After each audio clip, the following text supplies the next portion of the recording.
அன்பு ஊடக நண்பர்களுக்கு வணக்கம். இன்று எங்களுடைய மருத்துவர் ஐயா அவர்களுக்கு 88வது பிறந்த நாள்.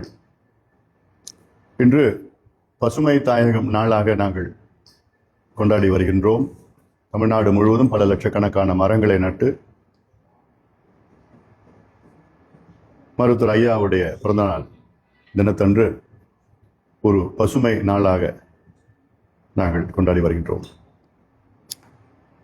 மருத்துவர் ஐயா அவர்கள் 100 ஆண்டுகளுக்கு மேல் நல்ல உடல் நலத்தோடு, நல்ல மனநலத்தோடு, ஆரோக்கியத்தோடு, மகிழ்ச்சியோடு தொடர்ந்து எங்களை வழி நடத்தி, எதற்காக மருத்துவர் ஐயா அவர்கள் பொது வாழ்க்கையிலே வந்தார்களோ அந்த இலக்குகள் எல்லாம் நிச்சயமாக நிறைவேற்றுவோம். 47 ஆண்டுகளாக மருத்துவர் ஐயா அவர்கள் பொது வாழ்க்கையிலே ஈடுபட்டு இன்று தமிழ்நாட்டில் மட்டுமல்ல இந்திய அளவிலே பல சாதனைகளை செய்து வருகின்றார். இந்தியாவிலே ஒரு நபர், தனிநபர் ஒரு இயக்கத்தை தொடங்கி 6 இடஒதுக்கீடுகளை பெற்றது இதற்கு முன்பும் யாரும் கிடையாது, இதற்கு பிறகும் யாரும் இருக்க போவது கிடையாது. தமிழ்நாட்டிலே 4 இடஒதுக்கீடுகள், இந்திய அளவிலே 2 இடஒதுக்கீடுகள். மருத்துவர் ஐயா அவர்கள் தான் அதற்கு முழு காரணம்.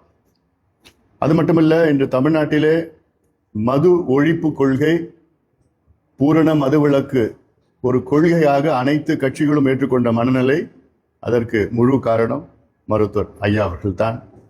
இன்று இந்தியாவிலே பல சட்டங்களை கொண்டு வந்தது பாட்டாளி மக்கள் கட்சி. குறிப்பாக பொது இடங்களில் புகைப்பிடிக்க கூடாது, புகையிலை பொருட்களில் எச்சரிக்கை விளம்பரங்கள், குட்கா தடை போன்ற புகையிலைக்கு எதிரான அத்துணை கொள்கை முடிவுகளும் அதற்கு காரணம் மருத்துவர் ஐயா அவர்கள் தான். இன்று இந்தியாவிலே 108 அவசர ஊர்தி தேசிய கிராமப்புற சுகாதார திட்டம் மூலமாக இந்தியாவிலே தாய் இறப்பு விகிதம், குழந்தை இறப்பு விகிதம் பெரும் அளவிலே, இன்னும் சொல்ல போனால் 80 விழுக்காடு அளவிலே குறைந்திருக்கிறது. காரணம் என்னுடைய மருத்துவர் ஐயா அவர்கள். அவர் கொண்டு வந்த கொள்கையில் தான், அவர் வழி நடத்தல் தான். அது மட்டுமல்ல, இன்று மற்ற கட்சிகள் சுற்றுச்சூழல் பாதிப்பு, சுற்றுச்சூழலுடைய தாக்கம், காலநிலை மாற்றம், பருவநிலை மாற்றம் என்று என்னவென்று தெரியாத சூழலில் 30-40 ஆண்டுகளுக்கு முன்பாக சுற்றுச்சூழலை பற்றி விழிப்புணர்வை ஏற்படுத்தி வரும் காலம் மிக மோசமான காலமாக இருக்கும் என்று 40 ஆண்டுகளுக்கு முன்பு கணித்த மருத்துவர் ஐயா அவருடைய கொள்கையைத்தான் நாங்கள் கடைபிடித்து இன்னும் அதில் வேகமாக முன்னேறி வருகின்றோம். இன்று பாட்டாளி மக்கள் கட்சி என்றால் இது விவசாயிகள் கட்சி, தொழிலாளர்கள் கட்சி, உழவர்கள் கட்சி என்று பெயரெடுத்திருக்கிறது. அந்த வகையிலே தமிழ்நாட்டில் உழவர் பிரச்சனை, வேளாண் பிரச்சனை என்றால் அதற்கு பாட்டாளி மக்கள் கட்சி தான் அடித்தளம். அவருடைய உரிமைகளை தொடர்ந்து பாட்டாளி மக்கள் கட்சி தான் மீட்டு வருகிறது.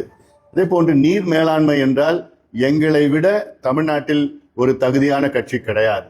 அத்துணை பகுதிகளும் அத்துணை மாவட்டங்களிலும் நீர் மேலாண்மை என்னென்ன பிரச்சனை, அதை எப்படி கையாள வேண்டும், அதற்கு என்ன தீர்வுகள் என்று தொடர்ந்து வலியுறுத்தி வருகிறது பாட்டாளி மக்கள் கட்சி. அதற்கு காரணம் மருத்துவர் ஐயா அவர்கள் தான். இன்று தமிழ்நாட்டிலே கல்விக் கொள்கை நல்ல தரமான, இலவச, கட்டணமில்லா, சுமையில்லாத கல்வி கொண்டு வர வேண்டும் என்று தொடர்ந்து பாட்டாளி மக்கள் கட்சி வலியுறுத்தி வருகிறது என்றால் அது மருத்துவர் ஐயாவுடைய கொள்கையில் தான். மருத்துவத்தை பற்றி சொல்ல தேவையே கிடையாது.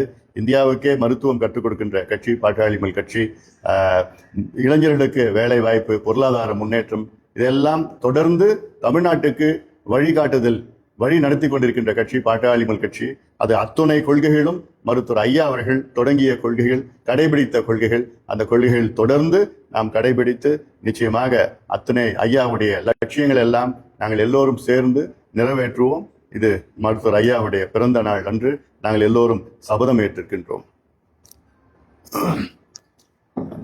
அடுத்தது, இப்பொழுது சமீப செய்தி, இந்திய கல்வி அமைச்சர் தர்மேந்திர பிரதான் அவர்கள் ராஜினாமா செய்திருக்கின்றார்.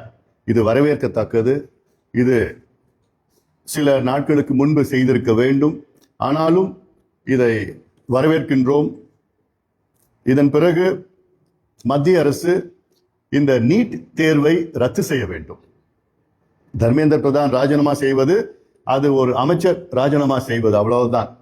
ஆனால் இருக்கின்ற பிரச்சனை அப்படியே தான் இருக்கிறது. எங்களை பொறுத்தவரை நீட் தேர்வில் குளறுபடி அது ஒரு சிறிய பிரச்சனை தான். நீட்டு தேர்வு ரத்து செய்ய வேண்டும். அதுதான் இந்த பிரச்சனைக்கு முழு தீர்வு. நீட்டு தேர்வு இந்தியாவிற்கு தேவையில்லாத ஒரு தேர்வு. காரணம், இது தகுதியான மருத்துவர்களை உருவாக்கவில்லை. இது முழுமையாக மருத்துவ படிப்பை வணிகமயமாக்கி கமர்ஷியலைசேஷன் ஆஃப் மெடிக்கல் எஜுகேஷன். அதாவது இன்னைக்கு தேர்வுல இந்தியாவில் எவ்வளவோ தேர்வு இருக்கு, ஐஐடி, ஜிஎல் அப்படிலாம் இருக்கு. ஆனா எல்லாத்திலோட அதிக கமர்ஷியலைசேஷன், பணம் சம்பாதிக்கிற தேர்வு நீட்டு தேர்வு. கோச்சிங் சென்டர்ஸ் 2 லட்சம் கோடி ரூபாய் ஒரு ஆண்டுக்கும் கொள்ள அடிச்சுட்டு இருக்கிறாங்க நீட்டு தேர்வுன்னு சொல்லிட்டு. அது கோச்சிங் பயிற்சின்னு சொல்லிட்டு. அது மட்டும் இல்ல, கடந்த ஆண்டு 0 மார்க் எடுத்தவங்களுக்குலாம் பிஜி, எம்டி, எம்எஸ் அப்படிலாம் பிஜி படிச்சுட்டு இருக்கிறாங்க. அப்போ இந்த தேர்வுக்கு ஒண்ணுமே பயனே இல்லை. கிராமப்புற மாணவர்கள் படிக்க முடியல, பணம் வச்சிருந்தா தான் படிக்க முடியும்.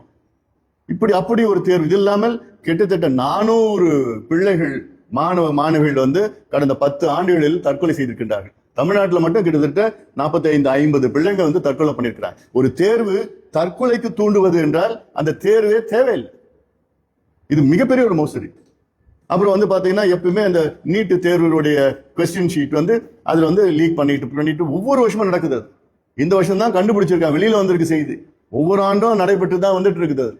அப்போ ஒரு ஃபுல் ப்ரூஃபா ஒரு எக்ஸாம் அது ஒரு கமர்ஷியலைசேஷன் ஆஃப் மெடிக்கல் எஜுகேஷன். தரம் இல்லாத டாக்டருங்க வராங்க, எவ்வளவு குழந்தைங்க எல்லாம் இறக்குறாங்கன்னா, தற்கொலை பண்ணிக்கிறாங்கன்னா, அப்ப இந்த தேர்வே வேண்டாம்.